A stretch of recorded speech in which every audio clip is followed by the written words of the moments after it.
Hi, Dr. Eric Thomas here, talking this time about something that can be very upsetting to people, and yet really, in the grand scheme of things, is nothing that is horribly dangerous. But when you get that call from school that your child has head lice, all sorts of things occur to you. How did they get it? Is it through dirt? Is it dangerous? Do these lice carry disease? So, if you've ever had a child with it, you probably know the answers to all those things. But I thought I'd like to go through them again, just especially for those who are bothered for the first time, hopefully the only time. So lice, head lice, there are other types. We'll talk just about head lice.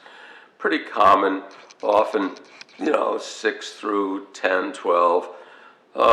They do produce itching.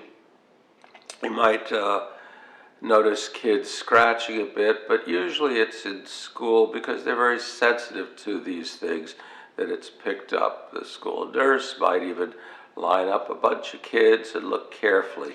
The usual area that the egg cases are found are above the ears or just behind them.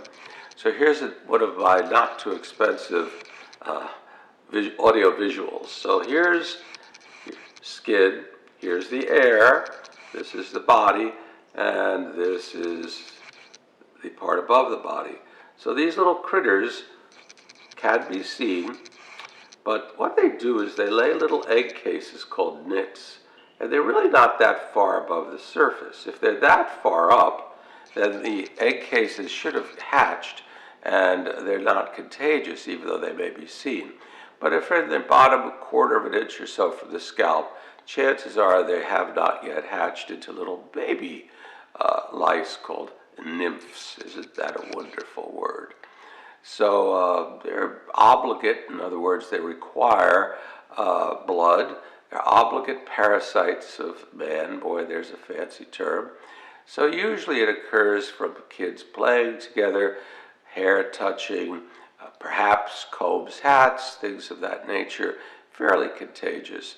They don't really live on inanimate objects for too long. 4 hours, be safe, give it 24 hours. But certainly they could be from, chairs, backs of movie theaters, things like that. If one group leaves, another group comes right in. So how do you treat them? Well, the traditional way before there were any chemicals was to, you're not going to do this, shave the hair, because without the hair, not going to be any bites, lice.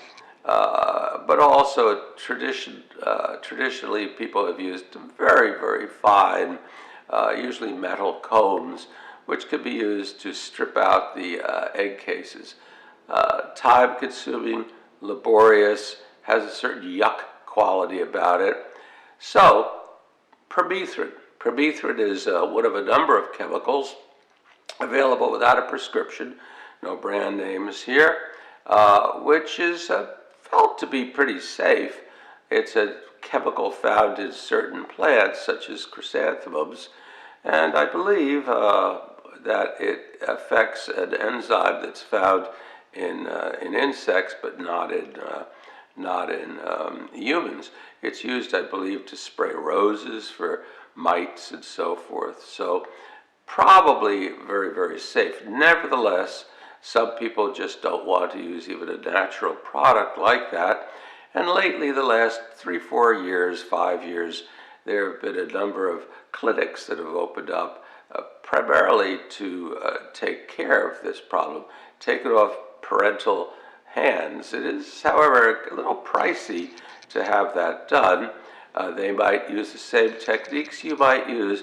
There is an FDA licensed product that utilizes very high volumes of air, about 3 times at least the volume that a hairdryer would put out, heated air. It isn't really hot enough to burn. I believe it's no hotter or even warmer, cooler than the hot setting on a hairdryer. But this high volume of desert dry air dehydrates the critters, the lice themselves, and the nits, and can be very useful.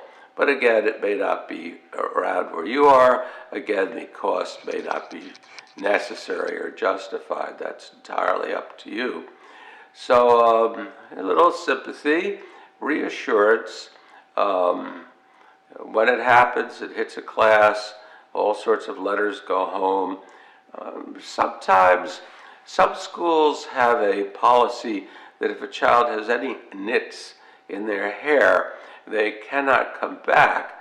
And as they say, that's a bit of an issue if the nits, which are really firmly cemented, if a person has curly hair, hard hair to get them out of, or a lot of them where they're really cemented in there, then it could be that the child is not at all contagious because the nits are well beyond the age, because the hair's grown out, that they would be viable. So I once did have to write a letter for a child in that situation, but it's pretty rare. Pediatricians, of course, are a primary source of awareness and treatment and resource, but it certainly falls in the dermatological arena.